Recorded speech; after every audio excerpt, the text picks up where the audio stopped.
Hi, I'm Chris, and we're taking a look at a math question from the College Board Big Blue Book on page 952. This is number 14. It's something that we covered yesterday in small group, and I wanted to, we took a quick peek at it, but we didn't go over it in detail, so I want to make sure that we know how to do this problem. Okay.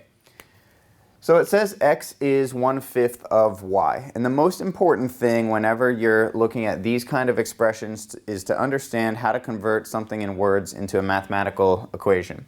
So x is means equals 1/5, and of means multiply, and that's, I think, the most important takeaway message from this problem. If you're trying to figure out how to write that out, of means multiply, so it's like saying x equals 1/5 times y.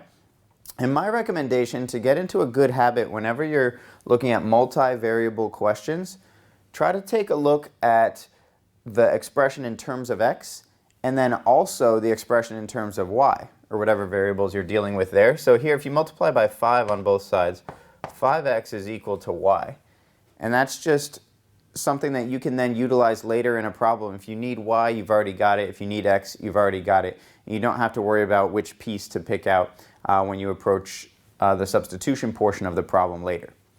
So if we look at our next expression, let me turn this way. It says y is 3/10 of z, and we're going to do something similar here. That means y equals 3/10 z.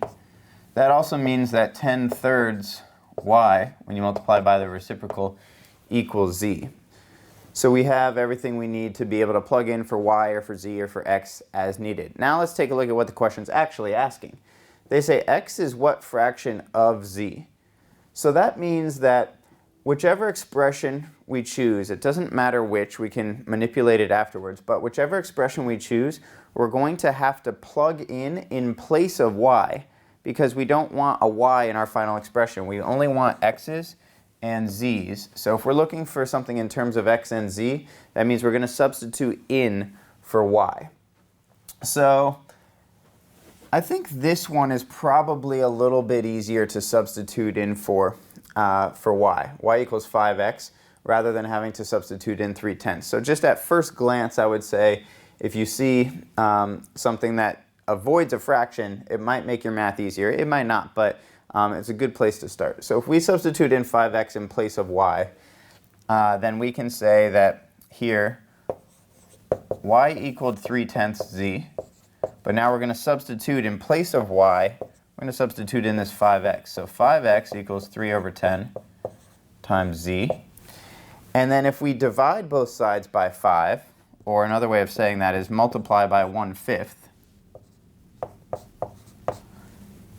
So cancel that out. We're left with x equals, and 3/10 times 1/5, you multiply straight across, so that would be 3/50 z. And that's the fraction that they're asking about here. What fraction of z, or what fraction times z? X is 3/50 of z. So that's your answer choice to this grid-in question, 3/50. And I do recommend entering it as a fraction in terms of your final answer, rather than converting to a decimal. And that's because when you enter decimals, you have to be careful with how you round. When you enter fractions, as long as it's reduced, you're in good shape. For more, please feel free to check out our other videos, and thanks for watching.